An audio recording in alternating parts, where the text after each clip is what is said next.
মসজিদে ঢুকলো। তারপরে ফকির গিয়ে দাঁড়ায় আছে বারান্দায়, দেখে যে উনি বাদশা ভেতরে বসে হাত তুলে আছে ভাবে, আর চোখ দিয়ে পানি পড়ে দাড়ি ভিজে ভিজে পড়তেছে। নামাজ শেষ করে মোনাজাত শেষ করে বাদশা বেরিয়েছে। কোন বাদশা? শাহজাহান।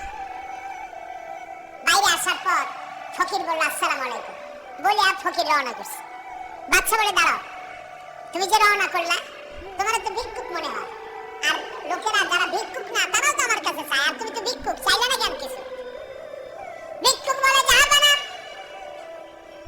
আমি কিছু চাইতে এসেছিলাম আপনার কাছে, কিন্তু আপনার করুণ অবস্থা দেখে আমার জ্ঞানের চোখ খুলে গিয়েছে। আমি দেখতে পেলাম আমি যার কাছে চাইতে এসেছি আমি তো কান্দি না, হাতে বাটি নাই।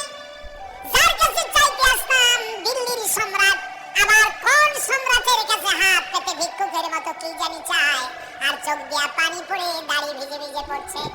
আমার জ্ঞানের চোখ খুলে গেছে, দুনিয়ার বাদশার কাছে আর চাইবো না। বাদশা কান্দে যে বাদশার কাছে তার কাছেই চাইবো।